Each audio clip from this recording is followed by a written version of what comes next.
Hi everyone. Thanks for the opportunity given by Adobe. I'm Vendesh. I am working as a technical architect for Adobe as a platform in Qatar Airways Commercial.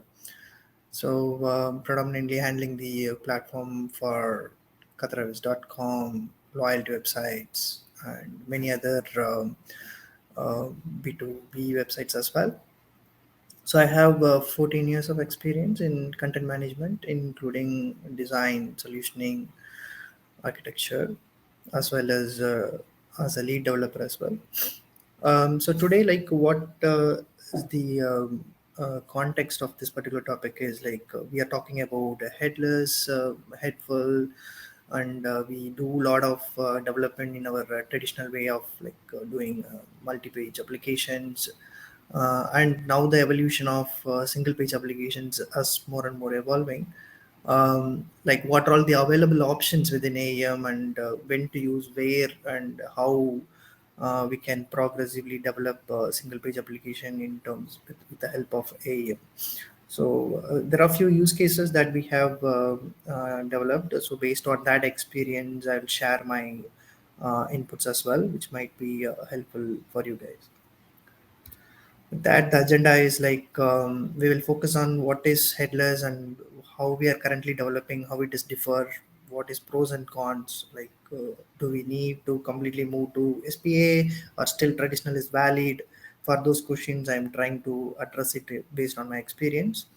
Where to use which approach, traditional where still in the evolving world, as well as SPA where it can be applicable, and focusing specifically on content fragments and how it can be used for different use cases.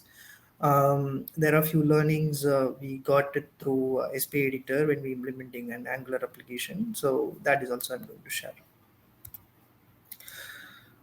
So normally, like, what is we are talking about multi-page versus single page.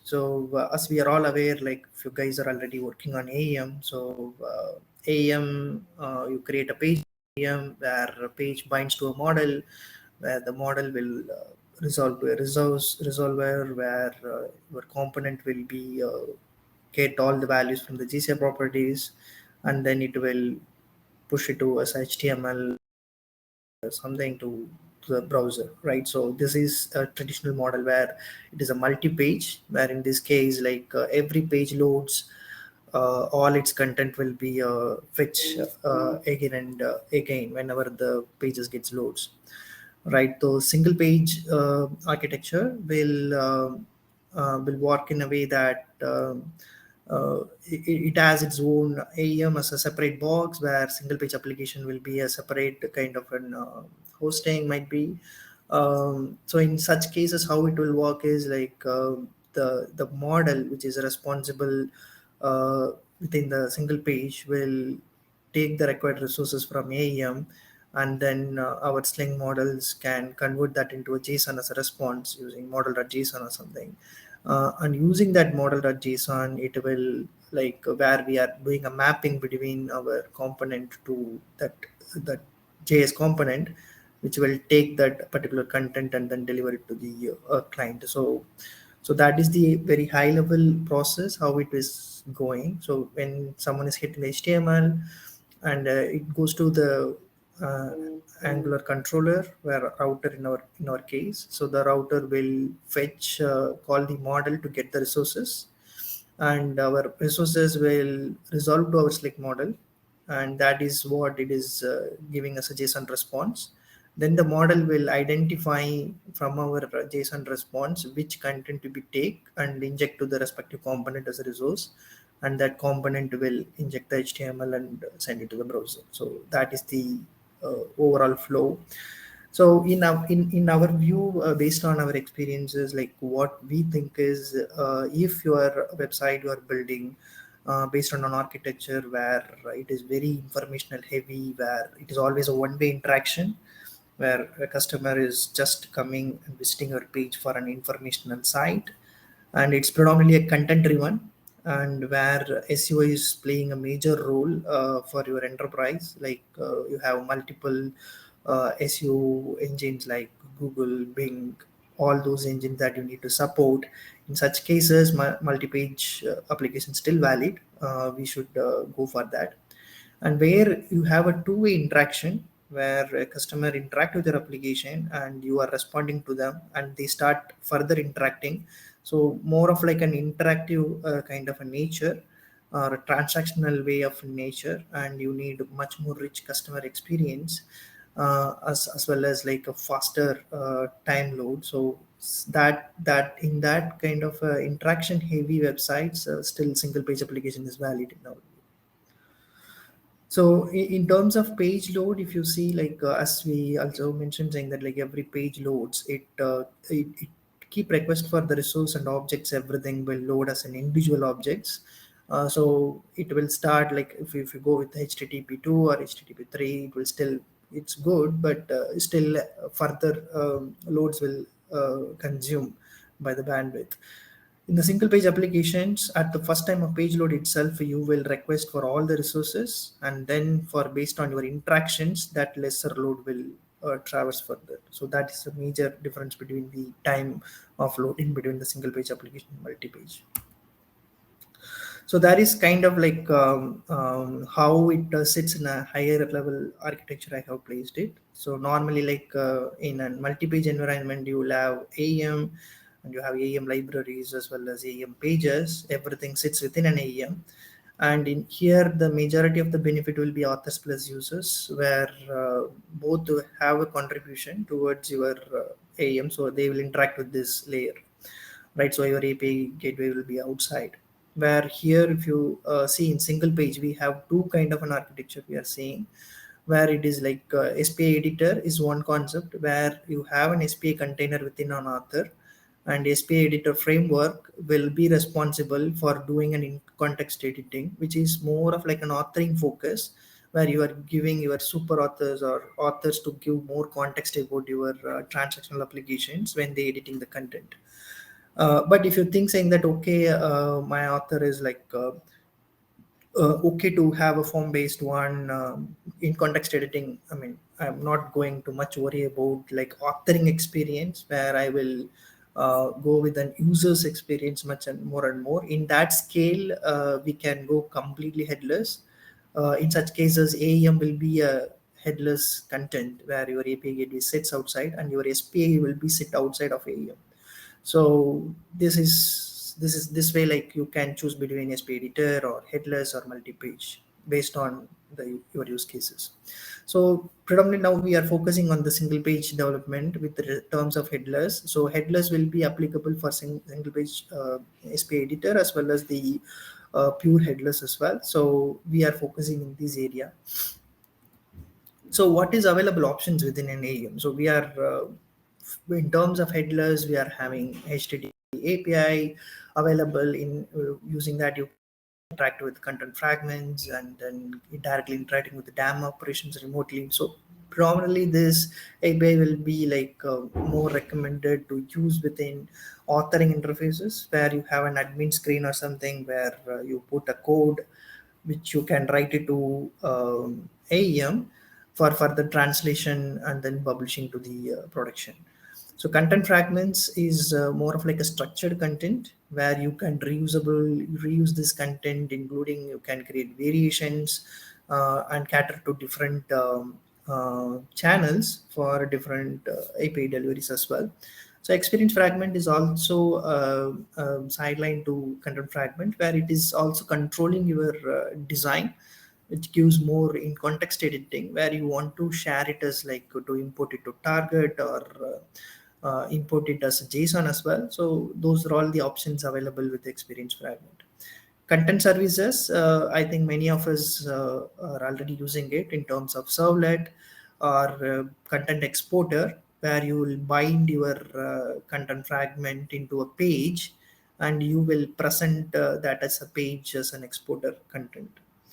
Right. So other way of using headless is SP editor with the JS SDK. I think like it will provide much more author focus, like rich user experience, where you will have an in context editing kind of a thing. So now as a best practice, like Adobe is more and more pushing towards GraphQL, which is like you don't need to write servlet or REST services every time to change your surveys in order to cater to a new requirement, right? So you will create a structured content as much as possible, and using a graphical queries, you can form query and pass the parameters to get the content. So in this session, like we will slightly deep dive into these box areas predominantly, and then I will take you through different use cases that you can cater using this. So as a experience, and as I mentioned, saying that like purely headless, like with terms of content fragment is our focus. Like what are all the different options in that it is available. So we are having as an exporter or servlet, you can expose content fragments, or using an HTTP API. You don't want to develop anything, and you want to like for smaller use cases, you want to expose that content as a JSON. Yes, there is an out-of-box HTTP API already available, and you have a GraphQL as well to query the content using the content fragments. So predominantly, like how it will be like you have a content repository. So core components can also use content fragments, and then deliver your content as HTML using Sitely, or the same content fragment can be accessed as an asset API and deliver as a JSON, or the same content fragment using a content services and then deliver to either a single page or mobile app. So there are multiple ways based on your requirements you can cater. It can go as a multi-page or it can go as a single page. You can decide based on that, but still the content can be still the same. You can create content once and reuse it in your website as using via core components, where you can deliver the same content fragment as HTTP API or our content services and deliver to single page applications or a mobile app for a different channels. So Sling Exporter is, as we are talking about content services, like normally Sling Exporter comes handy, which is an HTTP web framework which is provided by Apache Sling. So it is an extension to the Sling model. So whenever you are creating your models, like you can actually also like think of extending any component into an exporter, so that like it will be by default available as a JSON where you can leverage them. So it is providing a mechanism to serialize JSON. I mean, it will provide a serialized JSON as well, like as like a GraphQL kind of serialization. So Sling models is like you create a content, you write a Sling model, write a purchase for them anyways, right? So Sling models you will write, and you're having a out of box Jackson package which will help you to export that content into a JSON as well. So this is how normally, like this is the framework which is available. I'm just giving some inputs to you guys, so it can result to a resource type. Always like Sling Exporter requires a page or a resource type to be resolved for it. It can be a content with your selector, or it can be a page to your selector. It can be a servlet or a page. Some resource resolver has to be resolved for it, and then you can export those properties into a JSON. So normally like a selector kind of a thing. So in our use cases, when I show a demo, like I will show you like how we are using this, right? So in our use cases, we create a content fragment model. So we will create a lot of content fragments. So there are some personalized use cases we have implemented using this by kind of solutioning. So I'll just take you to a demo quickly.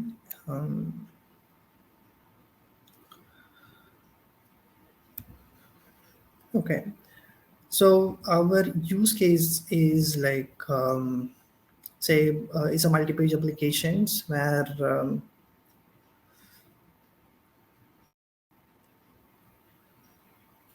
so a simple carousel component.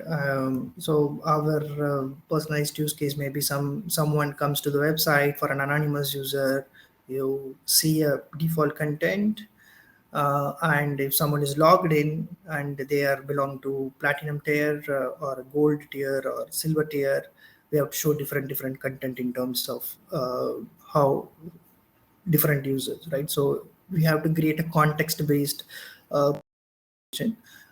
so instead of like going with a traditional dialogue model, we choose content fragment in comes with a handy.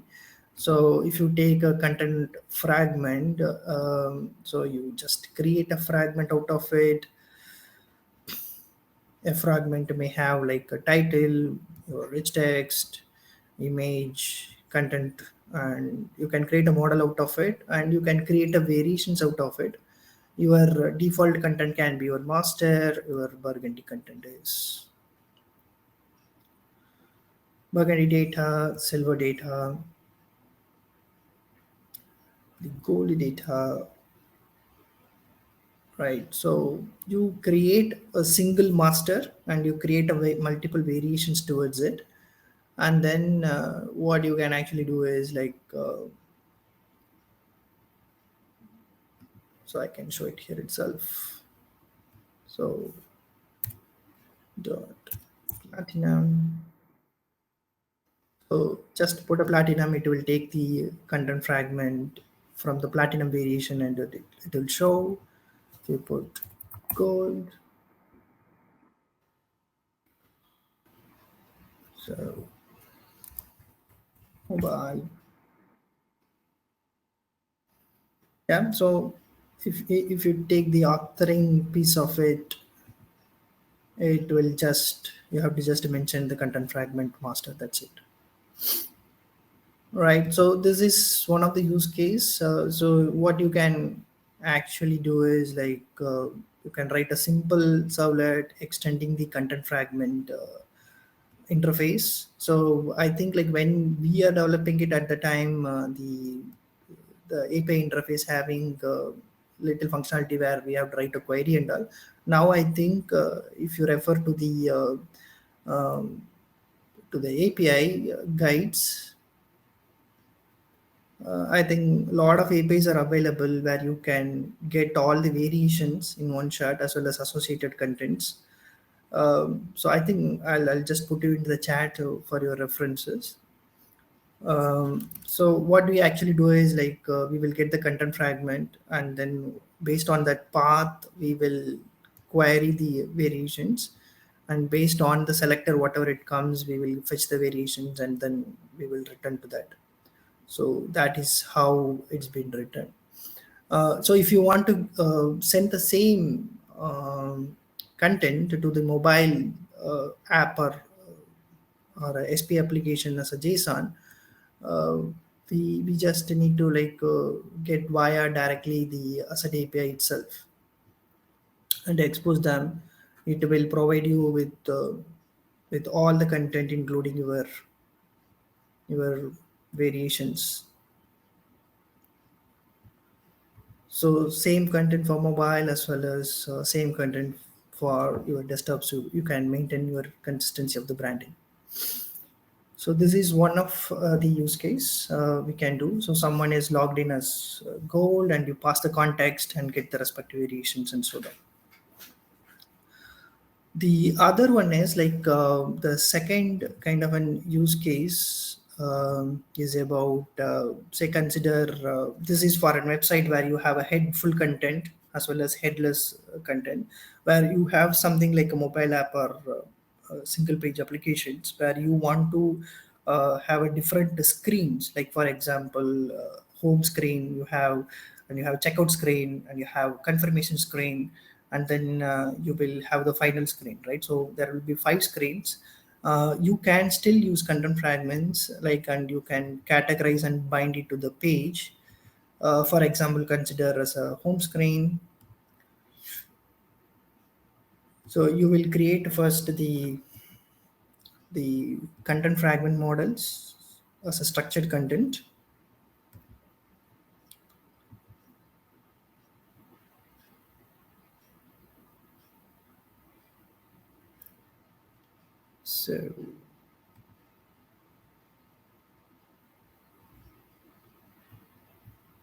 So you have a language specific folders and you can create the entire structure of your site into an individual fragments, right? For example, header, I have header itself, I have 5 to 6 services, and within the single header component, if I edit this, yeah, so I have like placed each and every of the content fragment as a multi fields and then refer to that. And this is one single header which a logo, and you have profile logo, and then if you go to specific content fragment,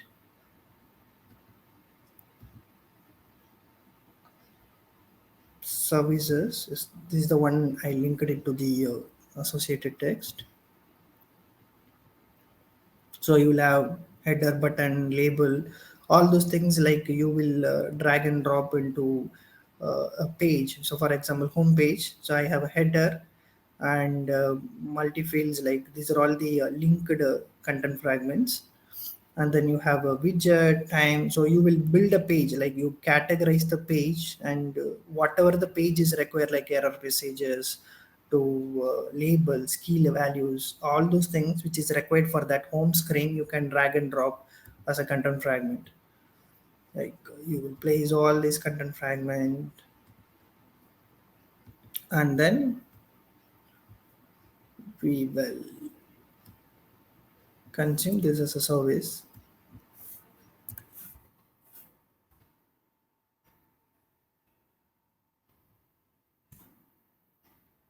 uh, it will take all the content from all your content fragment which you are linked to it, and then give all the content related to the home page in one JSON. So it is better than exposing the API, HTTP API directly, because that is having a lot of information which may be your best place to use it in author rather than publisher. So in such cases, you can write a small exporter class, and then using a content fragment interface, and you can do a lot of things. So if you go with HTTP API for the authoring thing, I think there is a lot of resources available. So you can use this, and then you can create the content fragment. You can update the content fragment. You can create a variation dynamically from a third-party application itself. So, for example, you have an admin screen. You want to add some content into your admin screen where you want to create a reference inside AEM so that your authors can manage the translations. So, in such cases, you can HTTP API in order to create your content fragment and manage the full cycle or a full flow, right? So that's it with the content fragments, how to manage it.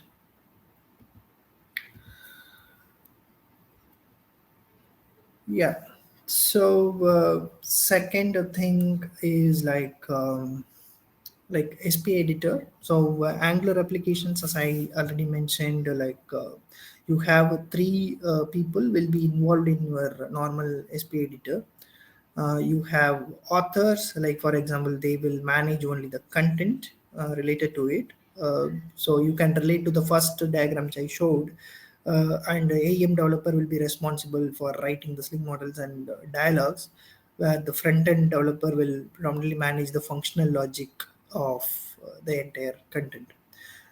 So how these guys will sit together is like there would be a heavy interaction between the AEM dev and front end dev.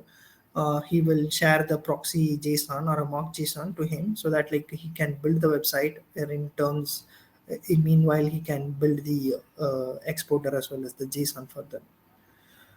So this requires an SP editor has to be inside the framework, and front-end developer has to understand the SP editor framework slightly in order to support the Angular application to interact with the AEM, right? So that is the one main challenge that we are facing, where you have to your front-end developer has to be flexible enough to understand this library and get used to it.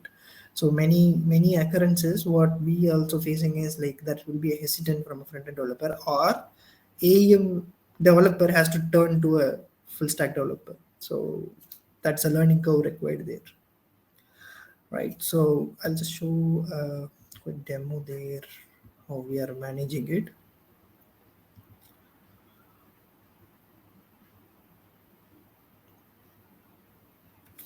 Okay, so you have flight status applications. You have the full Angular applications. This is the Angular applications. You are having it say flight status. You search for say Doha to Lechar.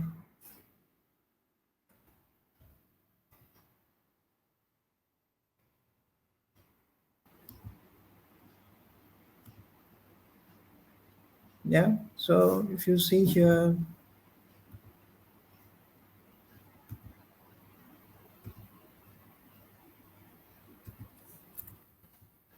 so based on the Angular model.json, it will be retrieved. So how this flow works, that we have to understand how it sits together. So you have a flight status Angular, and you can create your site structure with the languages and all those things. So you have en flight status languages. So how this we can implement in terms of Angular application. So you need to specifically mention your few libraries where you will mention your root URL, which is your context URL, the path of the application. In this case, it is flight and search, right? This is the Angular. This is your context, flight and search. So you can based on the routing URLs which is coming from out of your Angular application, you can build the page path here, and you decide your which is your route. It can be route, it can be this or it can be this, that you can decide. Once the route is defined, from that route, what are all the child pages are all there, all this content delivered as a JSON. That is what like will mention here, saying that this is the route and this model JSON is my parent path completely. So whatever comes under FSAEM as a path, all the pages and sub pages or child pages will be taken and then inherited into this model.json, right? Once you do that, then all your content will be available in your Angular model.json, and then you can start control your components. Say for example,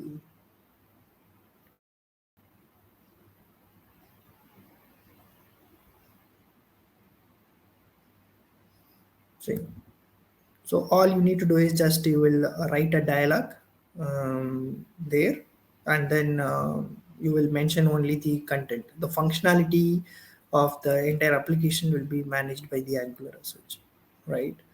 So there are a few challenges we are facing. So here in our case, like we are using Redux, and then like we the editor mode, as we are not passing the Redux as a state, we might need to show some default content for the in context editing. So there are the logic we have written, it's little bit customized in a way that like you have to include the editable components as a library, and then you will map to the component which is inside the AEM. Once you map the component, then you will tell saying that if it is in the edit mode, you will present some default content for the in-context editing. If it is not edit mode, read it from the services and get the injected content from the Angular model.json. So you can manage the conditions accordingly. So it is already the API is giving you a flexibility to identify what is edit mode and how to uh, customize it. The another good thing of it is like the flow wise, I think it is good you guys understand the flow. So whenever you hit the Angular applications, so maybe a language you can pass dynamically, where your Angular router can take the languages and then it can search within the Angular model.json and get the respective language content, right? So it will resolve to the index.html. That index.html will call our AEM SDK, Angular SDK, to identify what is our page root URL. and then once it identify the root URL, um, so the JSON, so that you guys understand better.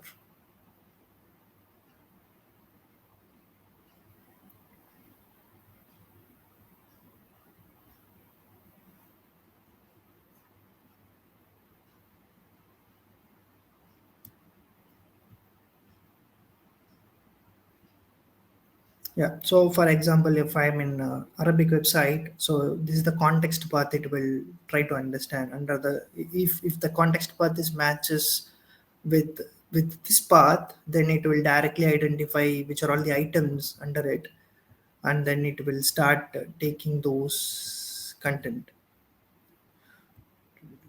Sorry, guys. I yeah, so for example it will take the items under it and then it will take respective content out of it. Yeah, and then we can define an items order so that you can play with the layout. So those are all the things that you can play with. So this is what I'm telling. So here it is comes, it will identify the root path, and then it will request the AM server to get the angular model.json, and then the response it will identify whether that tree, the routing model matches with that path. If that path is not available, whatever the context path comes in, that path will be requested to AEM. So in such cases, what you can actually also do is, instead of putting all the content there, you can also write your own custom logic within an AEM. So that's the resource resolver path, right? So you can deliver something else as well, if the path is matches with something else, right? So it is not always tightly coupled with um, AEM, SP editor, and Angular model.json. You can also your custom logic. If the path is not matches in the Angular model.json, automatically you can make your proxy conf to point it to your AEM server, where it can deliver different content, or it can even result to a servlet as well, right? So that's the only point I want to mention, so that you can use that as well. So that's it from my side. I hope that would be useful, and you can use this QR code in case of you have any queries, any specific QA. Yeah, we are maintaining UI.frontend to have the to leverage the pipeline. So it will be like used as part of the Maven build itself. So whenever you run a Maven build, it will take the client libsconf and then it will copy to the UI apps, the respective folder, so that authoring have an interface to get those files.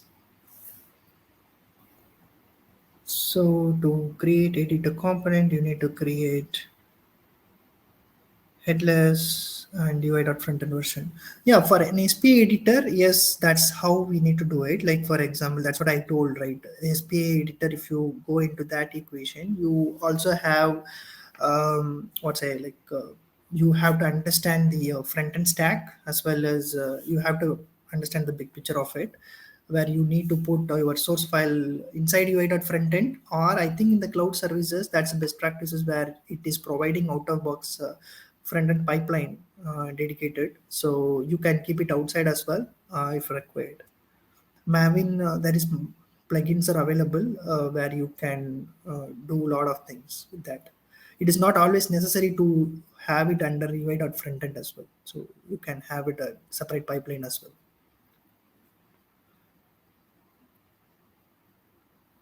Yes, we are using SPA editor for certain applications as an experimentation to get some learnings, and we are also using exporter as well for few applications. Yes, we can create very well live copies via content fragments. I think that is the one of the future for the translation. So you create a lot of content. One good thing of content fragment is like you create a content, you publish the content, then it will automatically like clear the references as well.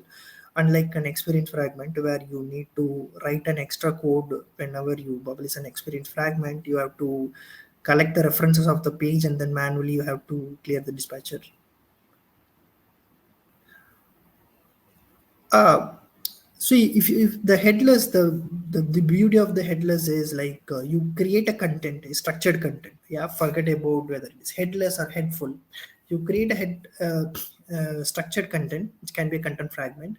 You can use it for normal traditional AEM website, including Sitely as well, using a core component, and you can also use the same content for SPA. So it is always not necessary or a myth saying that like you should always bind headless means SPA. No, it's not that way. Like, so that's a myth in my view. So content fragment. So normally, like the best practices going forward, I mean, Adobe is also pushing towards it, saying that you create as many content fragments as possible. That's why, like Cedric also shows in the first slide, saying that like there are 50K or 50 million content fragments has been created.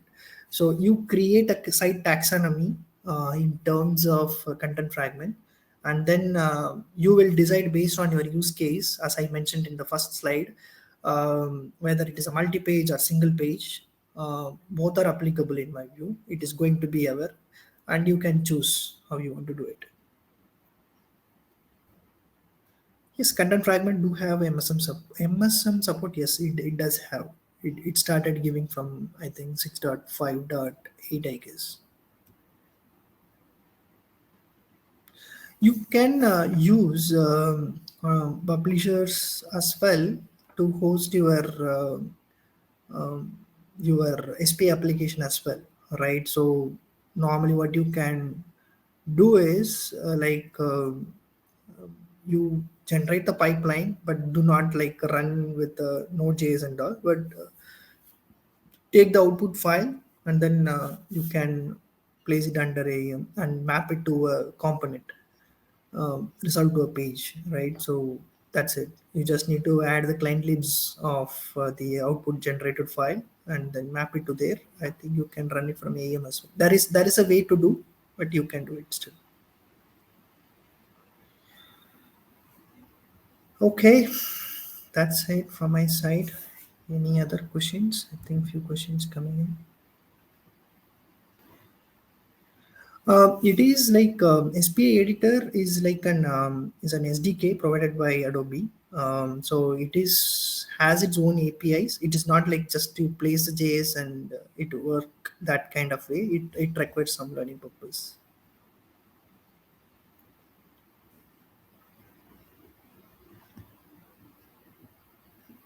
Yes, I mean the currently like it is widely used. The SPA editor SDKs with React as well as Angular.